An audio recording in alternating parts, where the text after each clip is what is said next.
Welcome to the Den, the Dark Entertainment Network. I'm the Gothic Rose, and this is the dark tale of the day. Let me take this moment to reintroduce myself. I am the Gothic Rose, hostess of the Dark Entertainment Network. This is a channel where the news meets conspiracy theories and makes babies in my brain, and it comes out my mouth. I do this because I enjoy it. If you like this type of content, please follow along, because I'm not going to stop.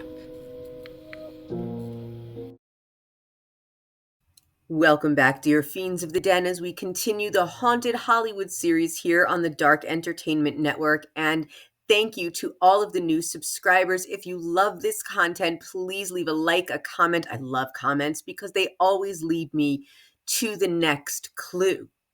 And the clue I found recently is that Thomas Edison had all of the control over the movie industry back in the early 1900s thanks to his patents. So let's get into Thomas Edison and his life and patents.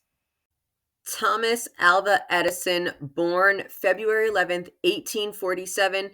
He died October 18th, 1931, an American inventor and businessman, and he developed so many devices in a lot of fields, like electric power generation, mass communication, sound recording, and motion pictures. He invented the phonograph, the motion picture camera, and the early versions of the electric light bulb, all of which were used in the Hollywood industry.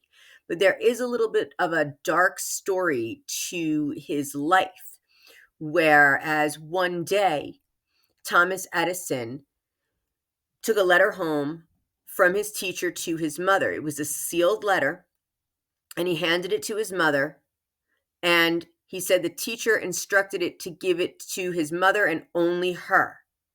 So his mother read the letter and her eyes filled with tears, but she smiled and read it aloud to her son.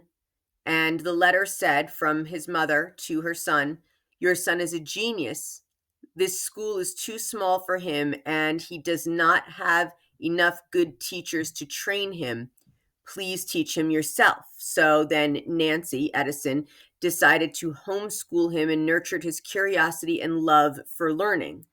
So this support is often credited as a key factor in his later success as an inventor, but this is not quite a verified fact. There is a darker twist to it, though, that the letter actually stated he was expelled from school due to mental deficiencies, but Nancy Edison chose to shield him from all of this judgment, and she put in a lot of love and positivity, and he invented everything and had all of the patents in the United States for quite a long time. So let's just talk about those patents that have to do with the film industry and the problems that they did cause. So Thomas Edison began his career as an inventor in Newark, New Jersey, and this is where he invented the phonograph and the carbon telephone transmitter, the electric light, and the electric power distributor. But his patents in the early 1900s led to basically full control of the film industry. So the kinetoscope right here, a very interesting device. This was an early motion picture exhibition device developed by Thomas Edison and his team, including William Kennedy, Laurie Dixon, in the late 19th century.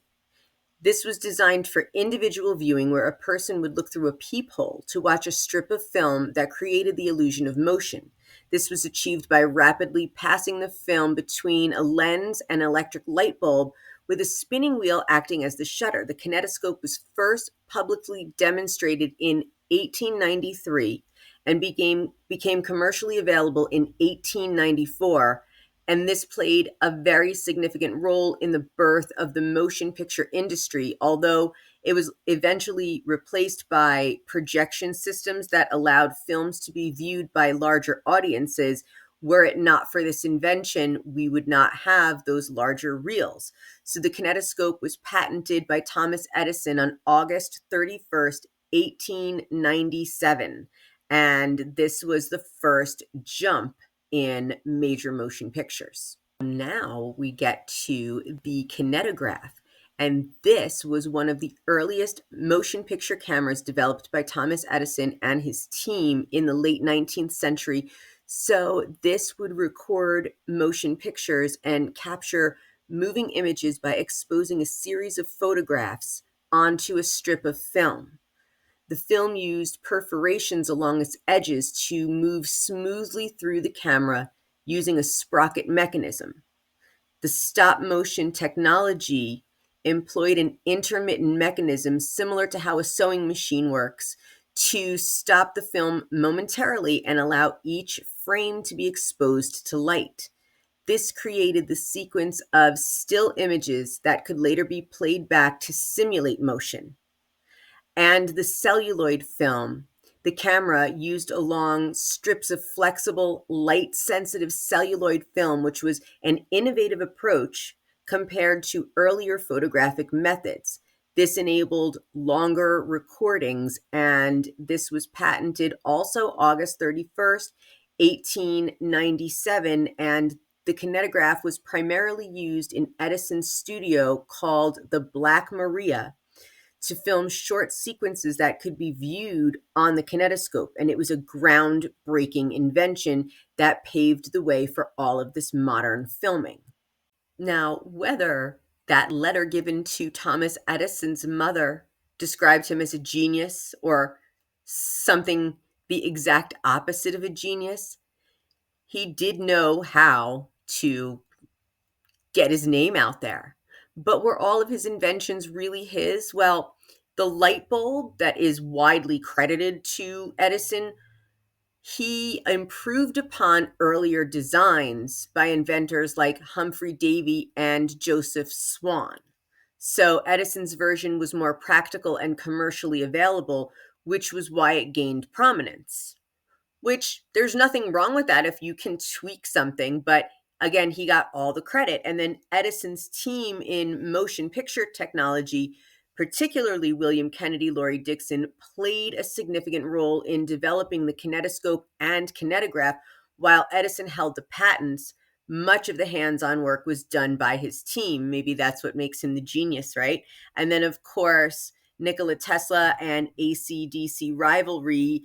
Edison famously clashed with Nikola Tesla over the use of alternating current, which is AC, versus direct current, DC. And Tesla, who once worked for Edison, accused him of unethical practices during their rivalry.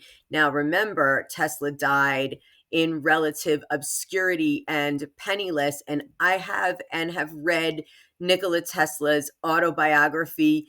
This man is a true genius. It took me so long to get through this book, and I would highly recommend it to anyone. There was a mind not like his in this lifetime, or will there ever be again. So now, through all of these patents, Edison had full control over the cameras, the kinetoscope, how it was used, the light bulbs. His name was out there. And he then developed the Motion Picture Patents Company, the MPPC, which was also known as the Edison Trust. And this was established in 1908 by Thomas Edison and other major players in the film industry. And its purpose was to consolidate control over the burgeoning motion picture industry by pooling patents and creating a monopoly. And this is how they gained control. Because as we know, it's all about those monopolies, right? So they started with patent ownership. Edison held key patents for the motion picture cameras, projectors, and other essential filmmaking equipment. So by pooling these patents with other companies, the MPPC controlled the technology they needed to produce and exhibit the films. And then they had exclusive agreements. So the MPPC partnered with Eastman Kodak, the leading supplier of raw film stock, to ensure that only licensed members of the MPPC could purchase film. This effectively shut out any independent filmmaker. And then the licensing system, the MPPC, required filmmakers, distributors, and exhibitors to pay licensing fees to use its patent equipment. So this created a barrier to any entry for anyone outside the trust. And then, of course, the legal and physical enforcement. The MPPC aggressively enforced its patents throughout lawsuits and allegedly even hired enforcers to intimidate or shut down independent filmmakers who defied that trust. And then, of course, that led to control over distribution. The MPPC established the General Film Company to monopolize film distribution, further tightening its grip on the industry. Now, despite its initial success back from 1908, this whole deal faced resistance. So the Motion Picture Patents Company was not popular for very long. So all of these independent filmmakers moved out from the East Coast out to California to escape its influence, because California did not come down as hard on these patent laws of Edison's as they did on the East Coast. So the trust's practices were eventually deemed anti-competitive, and the MPPC was dissolved in 1915 following a federal antitrust lawsuit. That is why antitrust agencies are so important, because we could all still be making films the way Thomas Edison wanted them over 100 years ago. Not that there's anything wrong with those films, but we've improved. I love when I ramble. So this is a little more information. You can find this on yesterday's episode as well, about the kinetograph and kinetoscope and Edison patenting them and having all of this control over the industry. And just hear more about the formation of the MPPC, which, if you ask me, also just sounds so incredibly clinical and mechanic to an artist. And to know that Hollywood, California, iconic, modern, and old Hollywood, was born out of a need to escape a literal oligarchy from the Gilded Age of America, the turn of the 19th to the 20th century. And they were able, all of these artists, to come together and find ways around these strict patent laws, finding their loopholes and finding something that they were able to build on.